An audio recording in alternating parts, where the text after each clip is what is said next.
Now, as promised, to start us off as he usually does, Darren Farwell of the Farwell Group joins us. Good morning, Darren.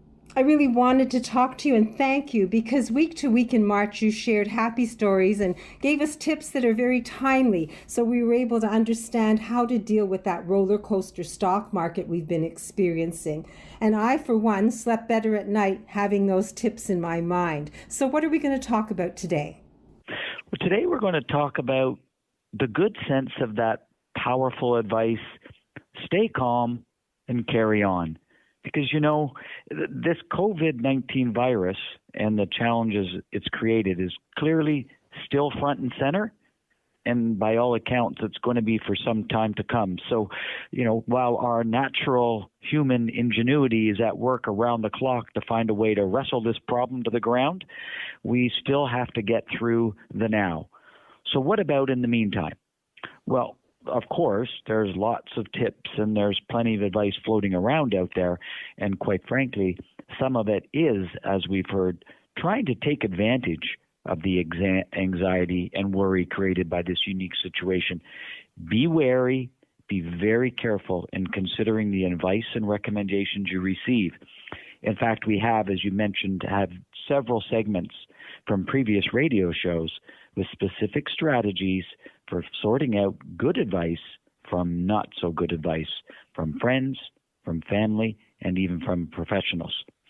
So if you're interested in those previous shows that talk about those strategies for sorting out good advice from bad advice, of which there's a lot these days, please feel free to go to our website, thefarwellgroup.com. We do log those shows there, or call us and we'll direct you to those segments.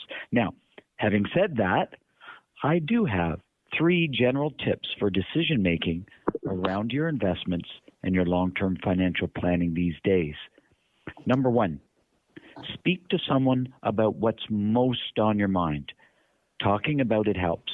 You might find that there are others, maybe many others, who are thinking about the same things, and you can share your thoughts and even bat back and forth ideas about what to do about it all. It helps to have this discussion with someone who's financially savvy, of course. Your financial advisor works. If you don't have a financial advisor, or you feel you don't have a financial advisor that you feel totally confident in, get a second opinion from another financial advisor or professional.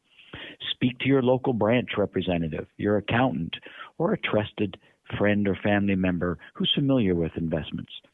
Of course, these days it'll have to be a teleconference or video conference of some sort. So number 1, talk about what's most on your mind.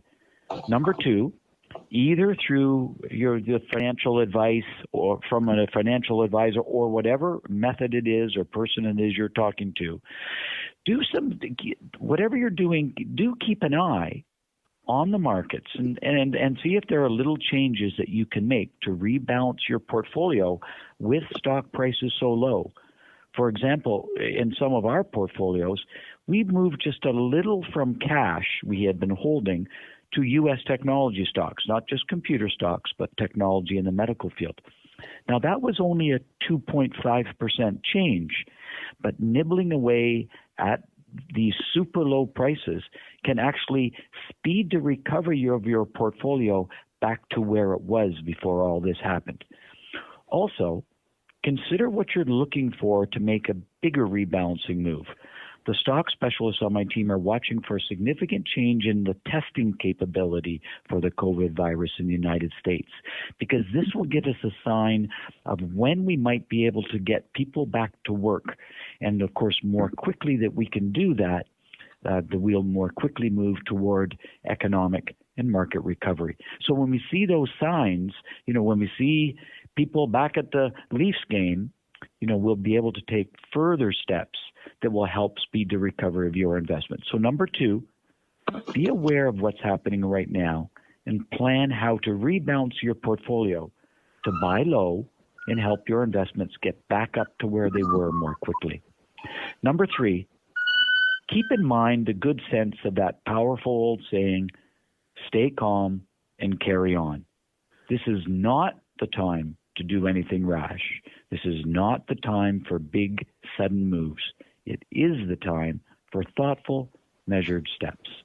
So in summary then, my guidance around navigating your way forward in the investment world through what's going on with COVID-19 is number one, talk about what's most on your mind, ideally with a professional advisor or with others who you know and trust with some financial savvy. Number two, keep an eye out for opportunities to rebalance your portfolio to speed up the time it takes to get back to break even and beyond. And then number three, keep in mind the power of that saying, stay calm and carry on. Well, 3 tips to help us stay calm and carry on. That's great. I know that everyone is affected by the stock market. You can't avoid listening to it and hearing the numbers. Someone wants a second opinion from you, Darren. Are you going to the office today? I will be in the office today. Yes, Marilyn. So can we reach you at the regular number? Yeah, call at, I can be reached at 416-863-7501. We're glad to look. There's a lot of people who are anxious out there these days because of what's going on in the market, because of the media attention of what's been going on in the market. And we're certainly here, glad to spend 10 to 15 minutes on the phone with someone who'd like to talk. Of course, no obligation, just to make sure that we can help people, not make serious mistakes at this emotional time that could have an impact on their longer-term financial future. Well, 416-863-7501. You have time to take to enjoy the information you'll get from Darren Farwell. The wisdom there will let you sleep at night. It helps me. That's 416-863-7501. And the farwellgroup.com is the website. And thank you, Darren. I look forward to having good thoughts from you next week. You're welcome. Nice to be here, Marilyn. Be well.